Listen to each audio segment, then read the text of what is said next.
하나님의 말씀 사무엘상 25장 23절에서 31절까지의 말씀입니다. 사무엘상 25장 23절에서 31절입니다.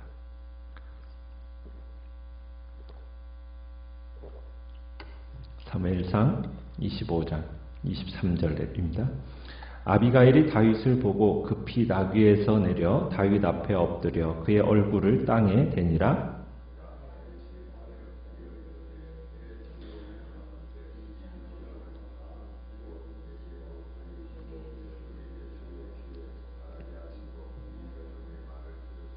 원하옵나니 내 주는 이 불량한 사람 나발을 개의치 마옵소서. 그의 이름이 그에게 적당하니 그의 이름이 나발이라. 그는 미련한 자니이다. 여종은 내 주께서 보내신 소년들을 보지 못하였나이다.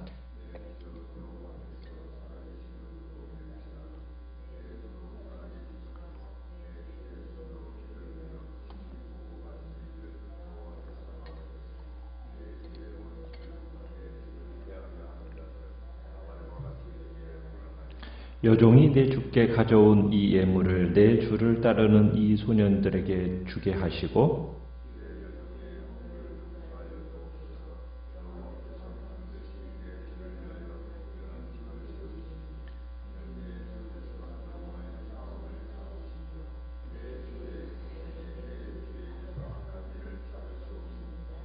사람이 일어나서 내 주를 쫓아 내 주의 생명을 찾을지라도 내 주의 생명은 내 주의 하나님 여호와와 함께 생명싸개 속에 쌓였을 것이요 내 주의 원수들의 생명은 물매로 던지듯 여호와께서 그것을 던지시리이다.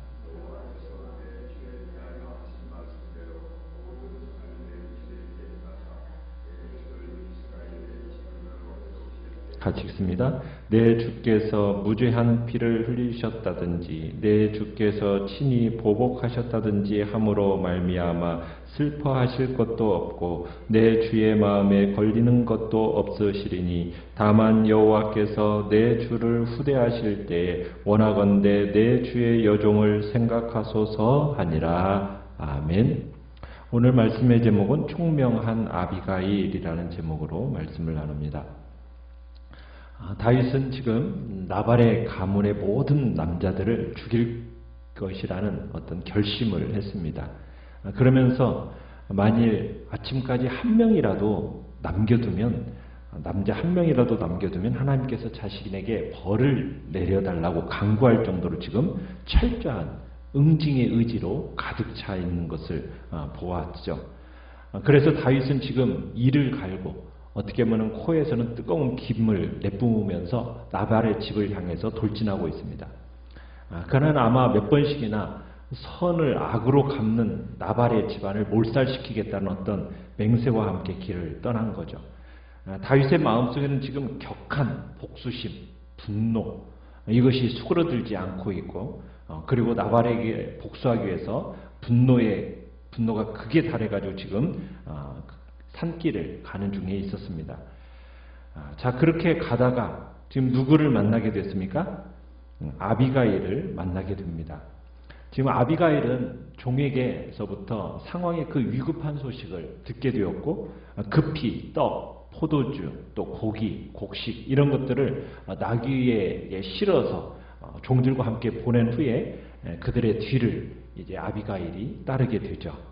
아비가일은 지금 다윗을 진정시키기 위해서 지금 사용한 방법은 어떻게 보면은 우리가 야곱이 예서를 달래기 위해서 먼저 선물을 보내고 그 뒤를 따랐던 것과 아주 비슷합니다. 그때도 예서처럼 에서도 다윗처럼 이 400명가량을 거느리고 왔었잖아요. 자, 아비가일은 다윗을 보자마자 23절에 보면 급히 나귀에서 내려서 다윗 앞에 엎드려 얼굴에 땅에 댑니다. 나발의 태도와는 정반대의 겸손한 그리고 민첩함이 두드러진 지금 행동을 보이고 있는 거죠. 자, 아비가일은 다윗의 발에 딱 엎드려서 단도직입적으로 지금 자신이 급히 다윗을 맞으러 온 그 이유를 설명합니다. 다윗의 발에 엎드린 채 이제 얘기를 하는데 뭐라고 얘기를 하냐면 남편 나발이 범한 불순과 비행을 자신의 죄로 돌려달라고 이렇게 지금 얘기를 하고 있어요. 24절에 그러죠. 내 주여 원하건대 이 죄악을 곧 내게로 돌리시고 여종에게 주의 귀에 말하게 하시고 이 여종의 말을 들으소서. 그러니까 여기서 지금 아비가일은 다윗을 뭐라고 부르고 있습니까? 내 주여 이렇게 부르고 있죠. 내 주여 하고 부르고 있어요. 극히 공경하는 어투로 말을 하고 있죠. 자, 그러면서 이제 그의 다윗의 적의에 찬 이 공격을 막으려고 자신의 남편에 대해서는 뭐라고 얘기하고 있습니까? 25절에 이 불량한 사람이라고 규정을 했죠. 거기다 한 걸음 더 나아가서 나발이라는 이 또 다른 의미, 이 나발이라는 의미가 어떤 의미가 있느냐면 이 무례한, 악한, 이게 히브리어로 이제 그런 의미가 있거든요. 그래서 거기에서 착안해가지고 이 나발을 뭐라고 했냐면 무례한 자, 어리석은 자, 미련한 자 이렇게 이제 강조를 하고 있는 겁니다. 그러면서 뭐라고 또 얘기하냐면 아비가일은 자신은 다윗이 보낸 소년들을 보지 못했다는 거예요. 결국 나발이 그들을 모욕하고 홀대한 사실을 자신이 인지하지 못했다라고 변명을 합니다. 그러면서 분노에 찬 이 다윗 일행을 진정시키려고 이제 아비가일이 이야기하는데 이제 그 이야기가 계속해서 이제 진행이 됩니다. 뭐라고 얘기를 하느냐면 아비가일은 사울에게 쫓기면서 지금 고단한 망명 생활을 하는 다윗이 하나님께서 뽑아 세우신 이스라엘의 왕이라는 것을 알고 그리고서는 그가 언젠가 이스라엘의 왕이 될 것을 지금 아비가일은 알고 있어요. 그래서 다윗을 부를 때 지금 쉴 새 없이 사용하는 단어가 있습니다. 그죠? 내 주라는 단어를 쉴 새 없이 사용해요. 그래서 23절부터 31절까지 다윗을 향해서 내 주여, 내 주여, 내 주여 하면서 말하는데 문장이 정말 매우 어색할 정도로 27번이나 걸쳐서 내 주라는 단어를 사용하고 있습니다. 그러니까 아비가일은 다윗이 곧 이스라엘의 왕으로 등극할 것이라는 것을 믿고 있다라는 거죠. 그 믿음을 어떻게 보면은 자신의 믿음을 거침없이 지금 피력하면서 내 주라는 단어로 지금 표현하고 있는 겁니다. 그러면서 아비가일의 여기서 하는 그 이 말의 핵심은 뭐냐? 앞으로 큰일을 할 사람이 후회할 흔적을 남겨서야 되겠느냐? 지금 이런 논리를 바탕으로 해서 지금 이제 아비가일이 이야기를 하고 있는 겁니다. 그러면서 하나님이 다윗 대신에 그죠? 26절에 보면 하나님이 다윗 대신 친히 당신의 공의를 집행하도록 해달라고 간청하는 겁니다. 그러니까 아비가일은 이미 다윗의 신앙에 대해서 많이 알고 있었던 것 같아요. 자신이 다윗 앞에 서게 된 것은 지금 살아계신 하나님 여호와께서 다윗으로 하여금 친히 보복하는 일을 막기 위해서 26절에 지금 자신이 이렇게 서게 되었다라고 이렇게 주장을 하고 있는 겁니다. 그러면서 그녀는 이제 얘기하는 게 뭐예요? 다윗의 원수들과 다윗을 해하려는 자들은 나발처럼 되기를 원합니다. 무슨 얘기죠? 나발처럼 몰락하게 되게 해달라고 빌고 있는 겁니다.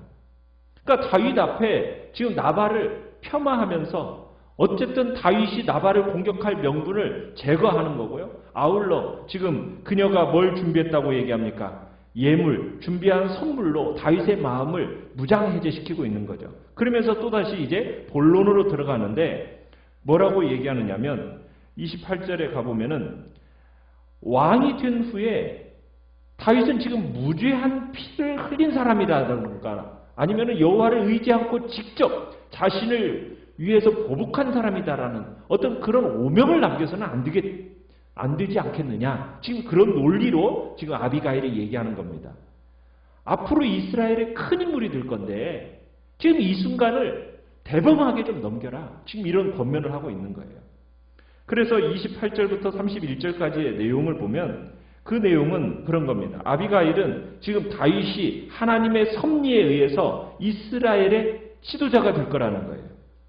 그러면 아비가일은 지금 여호와께서 28절에 반드시 내 주를 위하여 뭘 세워주시겠다?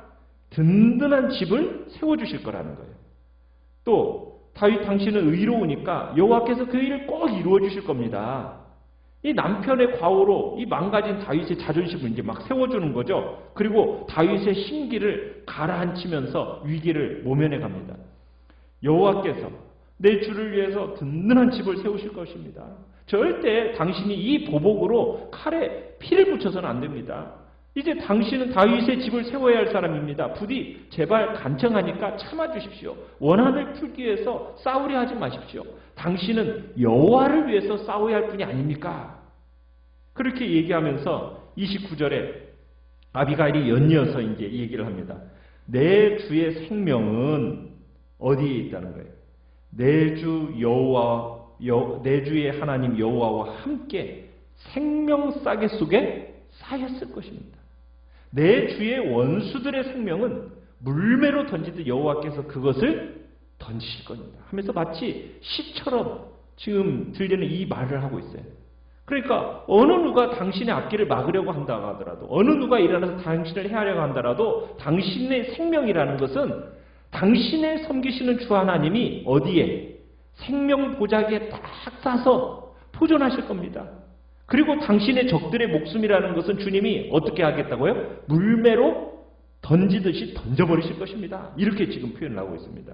그러니까 아비가일은 하나님이 다윗 아래에서 일하시는 그 모습을 증언해주고 있는 거죠. 하나님이 다윗을 위해서 일하시는 분이라는 것을 증언하고 있는 겁니다. 하나님이 보호하시고 인도하시고 다스리시고 개입하시는 분이라는 거.